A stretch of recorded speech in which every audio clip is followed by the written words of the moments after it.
YouTube, Philly J with Third Dimension Gaming, coming at you with my Generaiders Deck Profile. So generators have been a thing in the TCG for 5 or 6 years now, and I've played this deck almost since release. It took me a bit to pick it up at first, but since I've had it, I've always had it, and I've tried about 5 different builds to figure out the one that I like best, and the one that best suits both my playstyle and I find the most enjoyable to play is the pure version. Now, you can do the runic version, you can do the Mech Knight version, you can probably do a couple other versions, but I find pure is both the most fun and the most consistent. So I know the runic version is more popular in like a meta sense because of how powerful the runic spells are, but realistically those spells are powerful outside of this deck. But with that being said, let's just dive into the deck. You're going to start with 3 copies of Loptier, Shadow of the Generator bosses. This is one of the best normal summons in your deck because you can tribute itself to summon any other generator from your deck. And it's important to know that all of the generators have the clause that you can only control one of each name. And then on your opponent's turn, Loptier will give all of your generators an additional 1,000 attack and defense. And the fact that it's a level 4 fairy is actually very important for some of the other cards that we're playing in this deck. We're also going to play 3 copies of Vala, Satyr of the Generator bosses. This is one of the newer pieces of support from Photon Hypernova, and although we only got 2 cards, the 2 cards we got helped both the consistency and the power level of this deck in more ways than I could possibly imagine. So Vala, if she's in your hand or in your graveyard, you can discard any generator card to summon her from wherever she happens to be. But she is banished when she leaves the field. And then if she is special summoned, you can special summon another generator from your hand or your graveyard. And then it makes it really easy to go into some of your rank 9 plays. So again, something like using her effect to discard Loptier to summon herself, and then bring back Loptier to go into some of your rank 9 plays. Very, very powerful effect. And then if she's detached from an Xyz monster, she will go to the graveyard again because she's not technically on the field anymore. Now, we are playing a lot of one-ofs in this deck because you can only control one of each name, and because these 2 can cycle through them very consistently. So we're going to play 1 Har, 1 Mardell, 1 Nidhogg, 1 Utgarda, and 1 Hela. And again, all of them have the same clause. You can only control one of each name, but they've all got very different effects. So starting with Har, if your opponent were to activate a card or effect, you can tribute 2 generator or spellcaster monsters to negate the activation and destroy that card. Then, if your opponent were to add a card from their deck to their hand through a card effect, at resolution, you can force your opponent to send a monster from hand or field to the graveyard. And that's important because it targets the opponent and not the cards themselves. Mardell, on summon, will add any other generator or plant monster from your deck to your hand. Nidhogg, if your opponent were to special summon a monster, you can tribute a generator or a worm to negate the summon and destroy that card. Utgarda, you can tribute 2 Generator or Rock monsters to target a card on the field and banish that target. And Hela, you can tribute 1 Generator or a Zombie to summon a Generator or a Zombie from your graveyard. Now most of these will only see play in this deck, but these two see play in relative plant or zombie decks, just because they give them so much additional consistency. Now we are playing 1 honorary Generator in this deck, and by honorary I mean it's just a level 9 that is really easy to summon. And that is our 1 copy of Trias Hierarchica. I wish I had pronounced that name wrong, but it is actually Trias Hierarchica. It's a weird card as far as name goes, but the effect is very powerful. And before the Barone was banished, you played this card in tandem with Diviner of the Herald and DD Sprite, because it was a 1-card Barone. But since she's gone, we had to adapt, and I'm actually quite happy with how the adaptation worked out. So, Trias, you can tribute between 1 and 3 fairies, and she will gain effects. So if you tribute 1, she will just summon herself from the graveyard or the hand. 2, she will summon herself and destroy a card your opponent controls. But if you tribute 3, she will summon herself, destroy a card your opponent controls, and then draw you 2 cards. It's important to know that much like Vala, if summoned through her own effect, she will banish herself when she leaves the field, unless you use it for an Xyz summon. And then finally, for the last monster in your deck, we're playing 3 copies of Condemned Witch. So, you play Condemned Witch for 2 reasons. 1, because on normal summon, she can add any forbidden spell from your deck to your hand. So, Forbidden Chalice, Droplet, Lance, whatever. And then during your opponent's main phase, as a quick effect, she can tribute herself to summon any other level 4 or lower fairy from your deck. And lucky for us, Loptir is a level 4 fairy. So again, very cool synergy, and we do have a way to get both of these out on our first turn, and we don't even need Vala to do it. So that's it for the monster count. We are on a lower monster count because we're playing so many powerful spells and traps.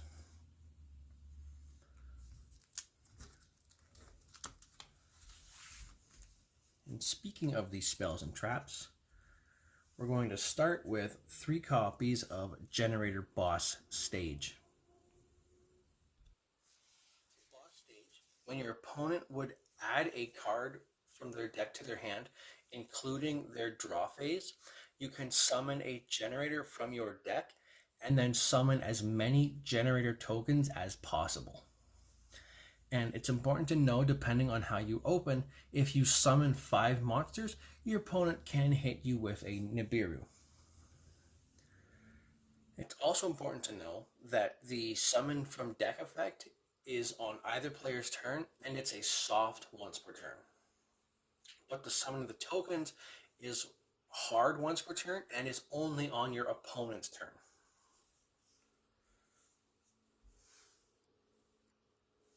And we're also playing 1 copy of Generator Boss Quest. So this card, you can reveal 1 generator monster in your hand and then add up to 2 generator spells and traps with different names from your deck to your hand, and then the generator that you reveal goes on the bottom of your deck. Again, very good card for consistency. And then because we're playing so many level 9s, we're going to play 3 copies of World Legacy Monstrosity. So this card has two effects depending on what you need it to do. So for one, you can special summon a level 9 monster from your hand. Or if you control a level 9 monster, you can special summon from your deck 2 level 9 monsters with different types and attributes from each other and the one on the field. And that's really good because all of your generators are level 9s and they all have different types and attributes, except for Hela and Har, they are both dark. Again, very powerful spell, and it's important to know that if you use the effect to summon from deck, they are destroyed in the end phase, so you're going to want to go into one of your rank 9 plays to not only get a body that'll stick to the field, but also because with your rank 9s, you can just keep cycling them out of the graveyard depending on when you need them. And because the field spell relies on your opponent to draw a card, we're going to force your opponent to draw a card. And with that, we're going to use Contract with Dawn 1000. So this card forces both players to pay 1,000 life points, and then both players draw one card. Now, it's important to note that as long as this card is face up on the field, any cards drawn by both players must stay revealed. And if either player has a spell card revealed, that player cannot normal summon. And because we're playing so many special summonable bodies, we don't really care about that effect because the only card that we need to normal summon is your Condemned Witch. And because it's a continuous spell, it works well with the Forbidden Droplet that we'll go over later.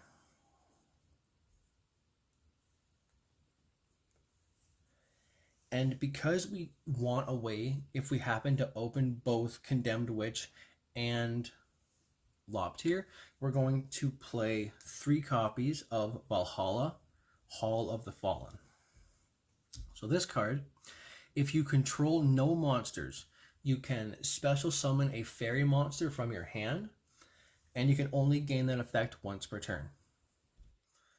And this works because you can use the effect to special summon your Loptier, and then you can just normal summon your Condemned Witch. And that will give you access to both of them at the cost of a single continuous spell card.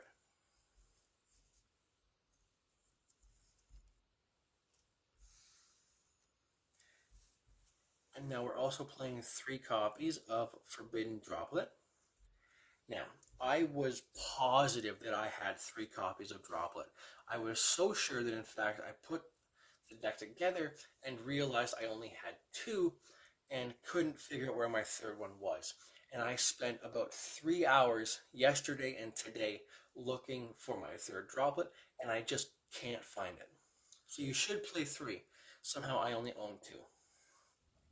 But, Droplet's effect. You can send from your hand or field however many cards you control as monsters your opponent controls, and whatever you send, your opponent cannot respond with that same kind of effect. So if you send a monster, your opponent can't respond with monster effects. If you send a spell, your opponent can't respond with spell effects. And if you send a trap, your opponent can't respond with trap effects. And whatever you negate off of the Forbidden Droplet also has its attack and defense halved. And that's good because we also gain a boost from our Loptier. And again, it is searchable with your Condemned Witch, and because you're playing continuous spells and one continuous trap, you've always got something live for your Droplet activation. And then for the last spell in the deck, we're just playing the 1 copy of Called by the Grave, just to stop your opponent from interrupting you or possibly hitting you with something on their turn, and you can just get an additional piece of interruption. So that's it for the spells.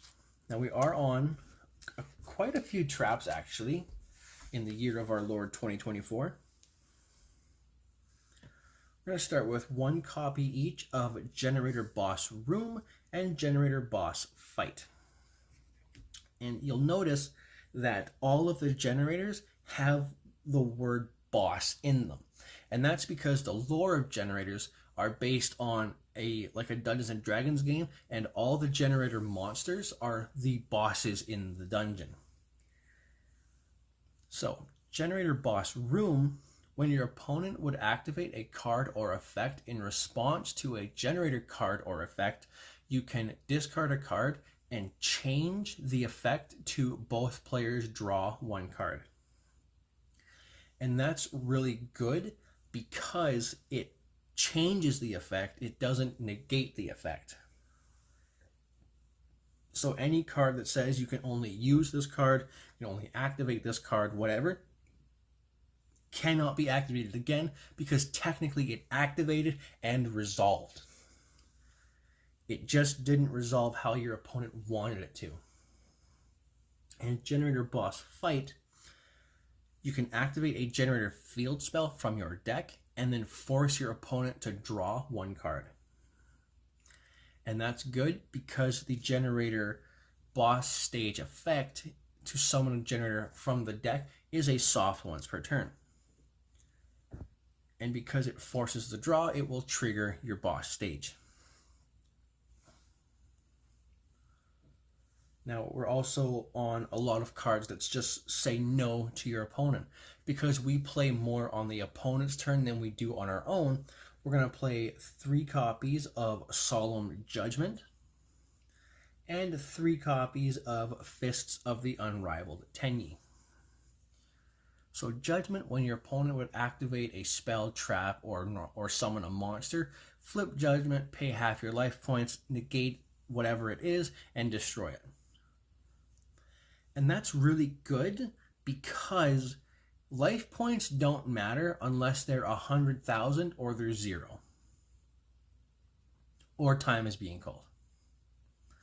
But when you pay half your life points to just straight up say no to your opponent, it really forces your opponent to make some key decisions. And because you're going to have so many cards face down, your opponent won't know how many more copies of something like Judgment you'll have.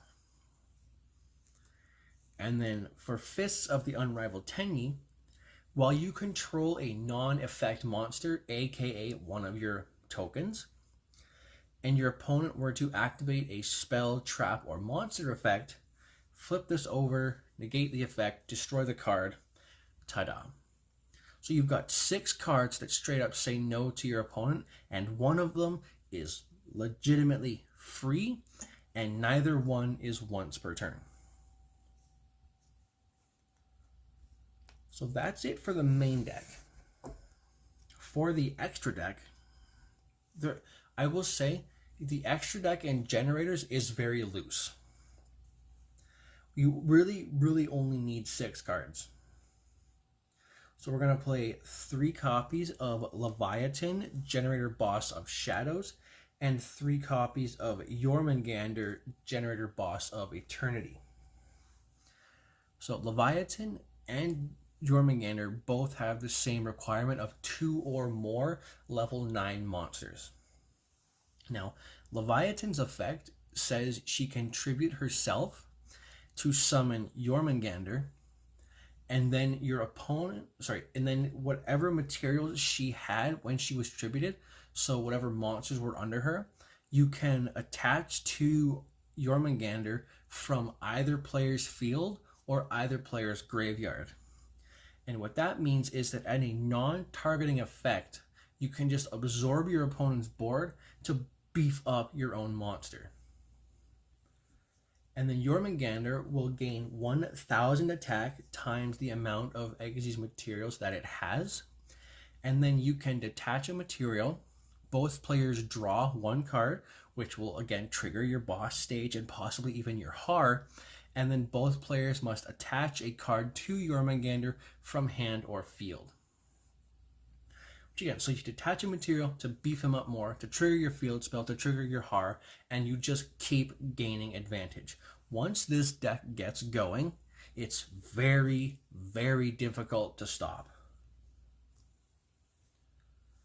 We're also going to play 2 copies of Phantom Fortress Enter Blathnir. So this needs 2 level 9 monsters, and you can detach a material to activate one of 4 effects. So 1, you can banish 1 card your opponent controls, banish 1 card from your opponent's hand, banish 1 card from your opponent's graveyard, or banish the top card of your opponent's deck face up.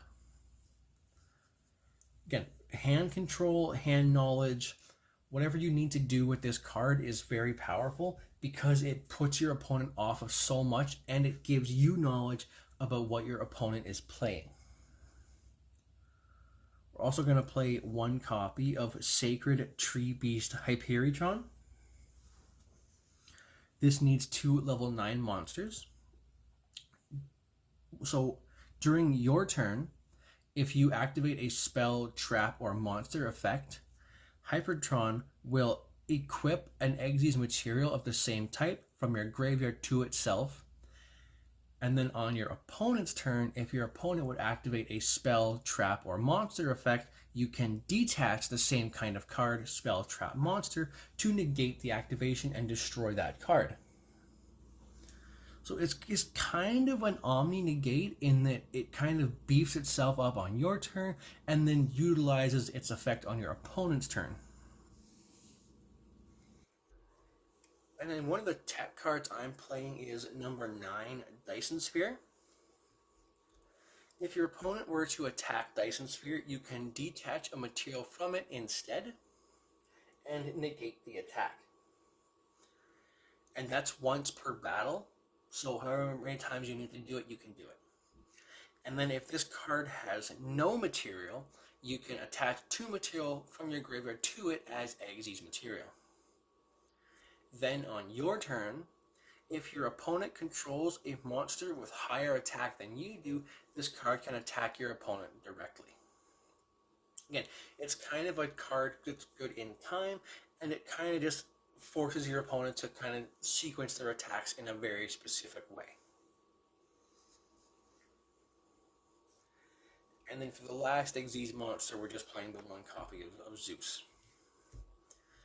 If you can somehow get out a 5 or 7 material Jormungandr and slap a Zeus on top of it, you've pretty much won the game.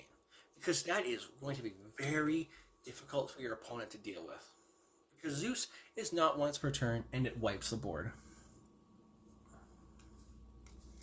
Now, we are on a small amount of links. We're only playing 4 of them, and they are all flex spots in the deck. You don't have to play any of these. I'm just playing them because I like how it works in the deck, depending on what kind of game you get yourself into. So we're going to play 1 Barricade Board Blocker, 1 IP Masquerena, 1 Blackluster Soldier, Soldier of Chaos, and 1 Access Code Talker. So Barricade Board Blocker needs 2 monsters with different names.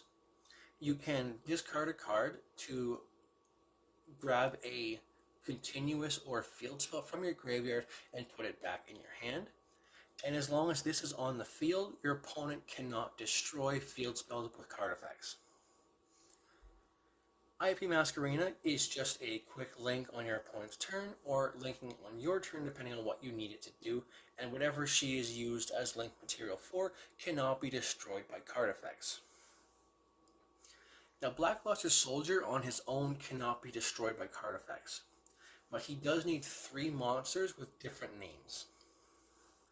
And when it destroys an opponent's monster by battle, it gains 1 of 3 effects, and it will continue to gain the effects depending on how long it's on the field and how many times it attacks.